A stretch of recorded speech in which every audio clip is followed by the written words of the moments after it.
بسم اللہ الرحمن الرحیم۔ عنوان قرآنی بھی ایک آیہ مودت ہے۔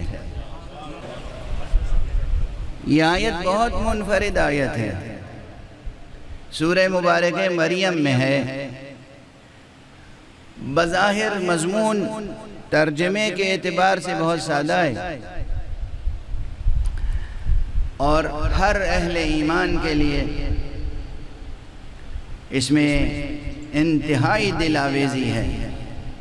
ارشاد الہی ہے، ان الذین آمنوا وعملوا الصالحات، بے شک جو لوگ ایمان لائے اور جنہوں نے اعمال صالحہ انجام دیے، سَيَجْعَلُ لَهُمُ الرَّحْمَنُ وُدًّا، وہ رحمان، وہ پروردگار، وہ خالق متعال، وہ ان کے لیے تمام انسانوں کے قلوب میں مودت پیدا کرے گا۔ غور طلب بات ہے۔ ایک موقع یہ کہ آپ سے کہا جائے آپ مودت کریں، اور ایک موقع یہ کہ اللہ کہے میں مودت خلق کروں گا۔ آپ اپنا فریضہ انجام دیں یا انجام نہ دیں، یہ ممکن نہیں ہے کہ اللہ اپنا وعدہ پورا نہ کرے۔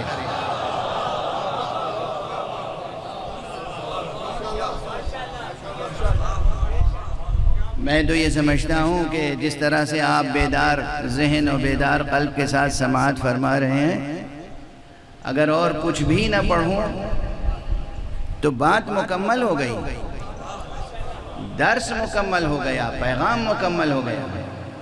اللہ سبحانہ وتعالی کا وعدہ ہے کہ بے شک جو لوگ ایمان لائے، ان الذین آمنوا وعملوا الصالحات، اور جنہوں نے اعمال صالحہ انجام دیے، سَيَجْعَلُ لَهُمُ الرَّحْمَنُ وُدًّا، جزا کیا ہے ان کی، پاداش کیا ہے ان کی، ثواب کیا ہے ان کا، اجر کیا ہے ان کا؟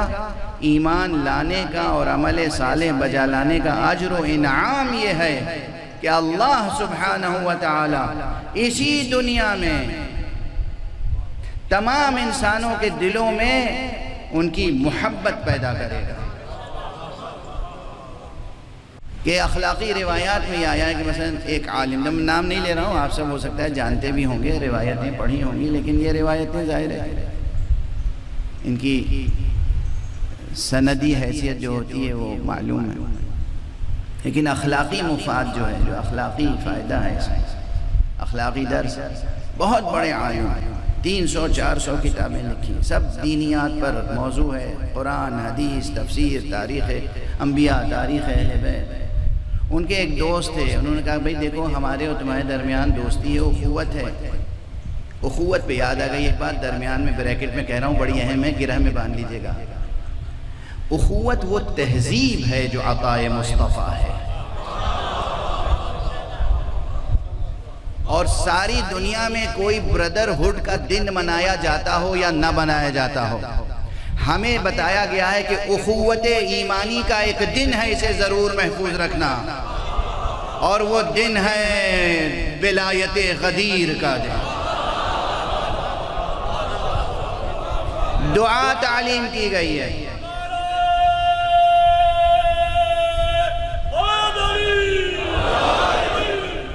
دعا تعلیم کی گئی ہے کہ ایک دوسرے سے، ایک مومن دوسرے مومن سے اخوت کا کلمہ پڑھے، صیغہ اخوت پڑھے، اور اس میں ایک جزو یہ ہے کہ ہم تمہارے ساتھ ایمانی اخوت کا رشتہ باندھتے ہیں، اور اس شرط کے ساتھ کہ جنت میں ہم قدم نہیں رکھیں گے جب تک کہ تم کو ساتھ نہ لے لیں۔ غلامان علی جب یہ جرأت رکھتے ہوں کہ وہ دوسرے کو جنت میں لے جانے کا حوصلہ رکھتے ہوں، انہیں جنت میں جانے سے روک کون سکتا ہے؟ بہرحال میں تیزی سے اپنے اصل موضوع کی طرف آ جاؤں اور اس پہ قائم رہوں کہ دو علماء تھے، ان میں آپس میں اخوت کا رشتہ تھا، ایک دوسرے نے صیغہ اخوت پڑھا تھا، ایمانی بھائی تھے، غدیری بھائی تھے، غدری بھائی نہیں تھے، غدیری بھائی تھے۔ بہت فرق ہے، غدیری بھائی تھے۔ تو ایک نے دوسرے سے کہا کہ بھائی دیکھو پتہ نہیں ہم پہلے مر جائیں یا تم، یہ کرو کہ مرنے کے بعد خواب میں آ کے احوال تو بتا دینا ذرا، کیا گزری، کیسی گزری۔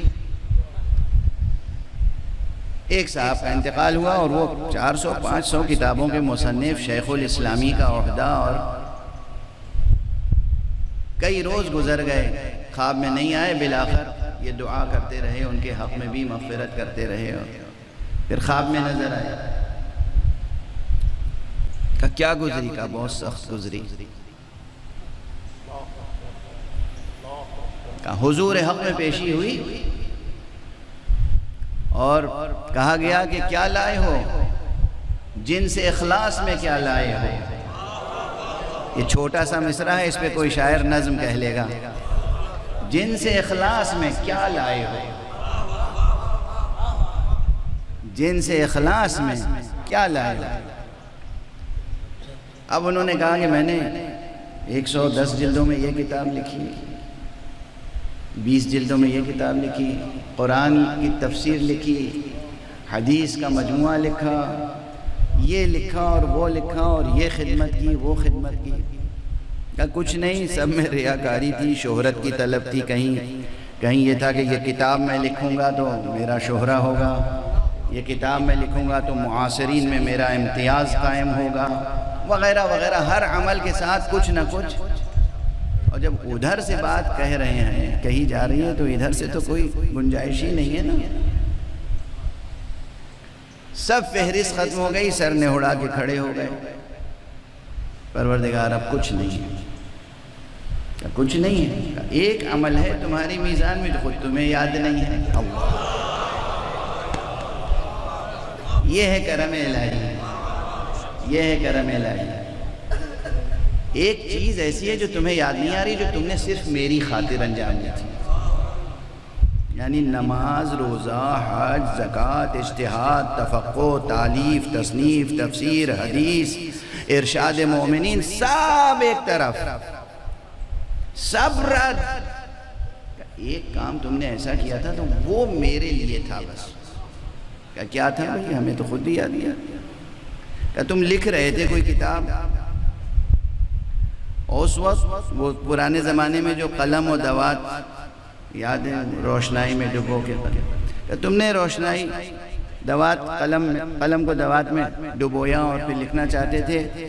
ایک پیاسی مکھی منڈلا رہی تھی، وہ آ کے نو کے قلم پہ بیٹھ گئی، تم نے ہاتھ روک لیا بس اس خیال سے کہ اللہ کی مخلوق ہے، پیاسی ہے۔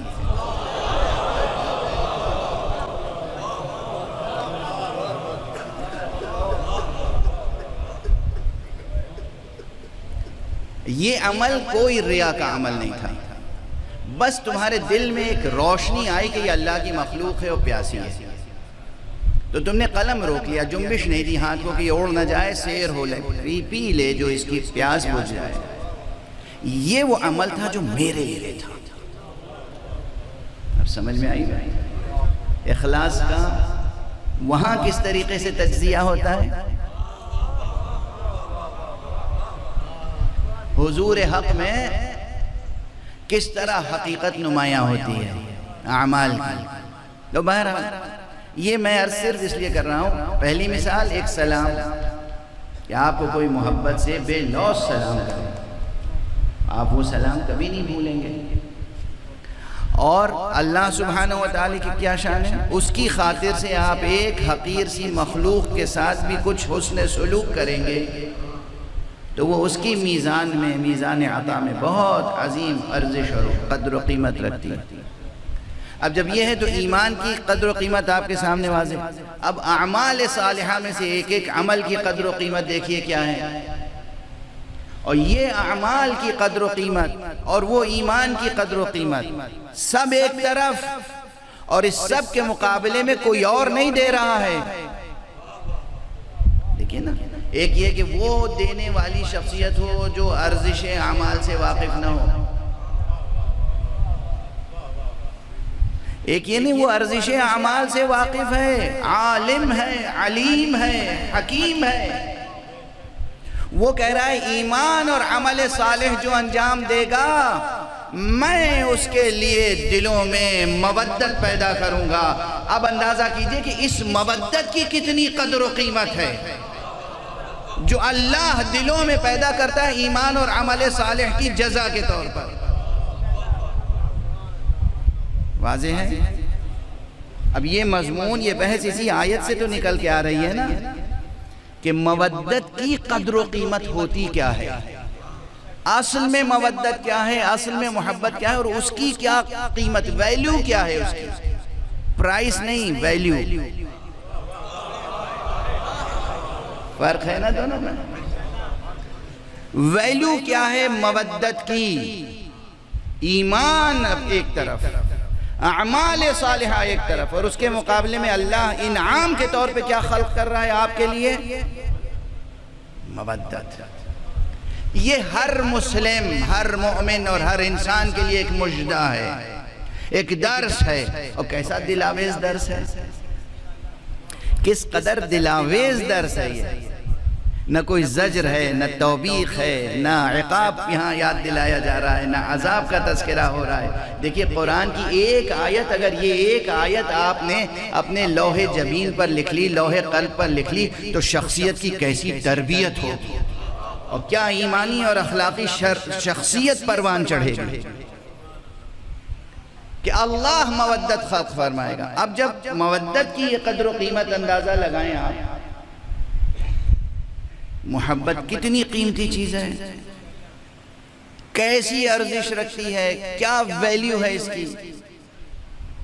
اب اس کے بعد ایک اور دوسرا راستہ، دوسرا دفتر کھلتا ہے۔ یہ بطون آیت میں سے ایک بطن تھا، ایک سطح تھی کہ جہاں صرف ہم نے درک کیا، کشف کیا، دریافت کیا، کیا ارزش مودت۔ پوری آیت کے مضمون سے ارزش مودت، یعنی اس آیت میں جو جان سخن ہے وہ ایمان کی حقیقت بتانا نہیں ہے، وہ دوسری آیتوں میں ہے۔ عمل صالح کیا ہیں یہ بتانا مقصود نہیں ہے، وہ دوسری آیتوں میں ہے۔ عمل صالح کی قدر و قیمت کیا ہے یہ بتانا مقصود نہیں ہے، یہ دوسری آیتوں میں ہے۔ اس آیت میں تو مرکزی کلمہ، کلیدی لفظ، کی ورڈ مودت ہے، ود ہے، ود۔ یہ سمجھو کہ اللہ سبحانہ وتعالی تمہارے لیے مودت پیدا کرے گا۔ میں مجبور ہوں کہ مودت ہی کہہ کے آگے بڑھ جاؤں، ورنہ جو مصدر اور مشتق میں فرق ہوتا ہے وہ الگ ہے۔ ود پیدا کرے گا، مودت نہیں۔ بس اب اس کے آگے میں کیا کہوں، وقت میں گنجائش نہیں، بالکل گنجائش نہیں۔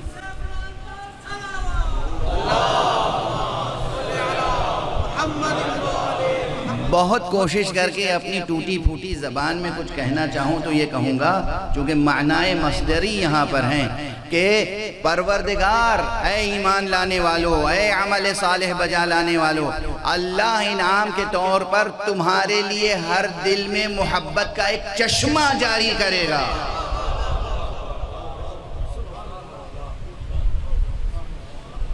اگر معنی مصدری کا لحاظ کیا جائے، ہر دل میں تمہارے لیے محبت کا ایک چشمہ۔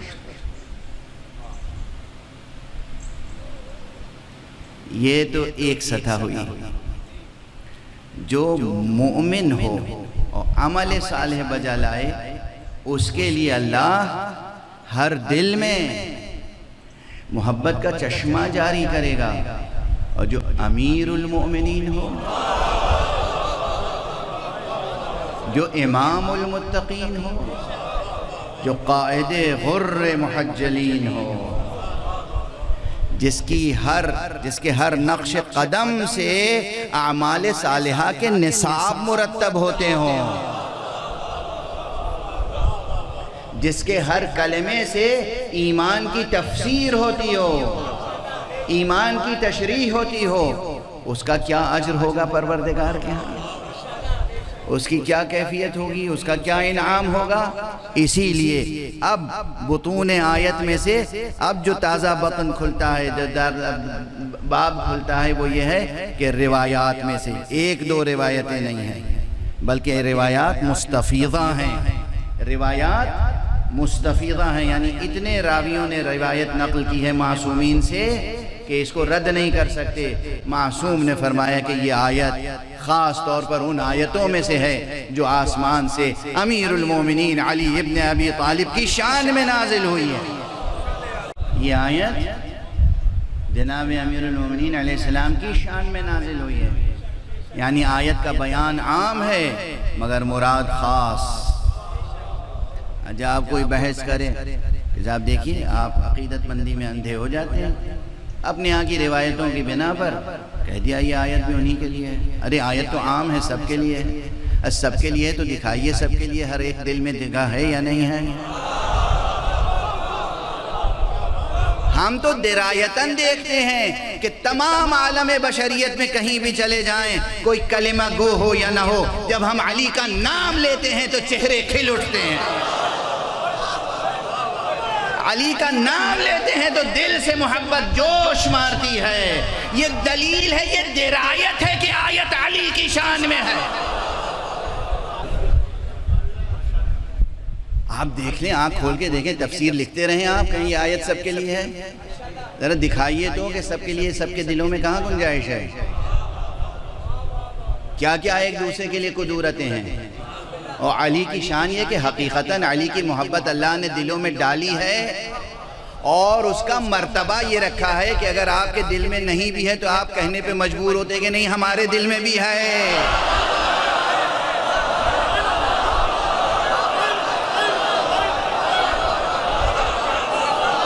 یہ کیا کیفیت ہے؟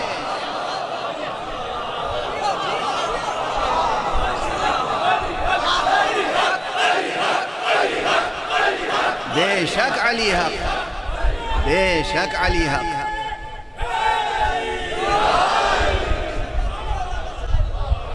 بے شک علی حق ہیں، حق علی کے ساتھ ہے، علی حق کے ساتھ ہیں۔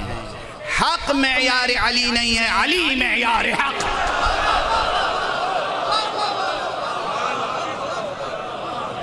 بارشاد پیغمبر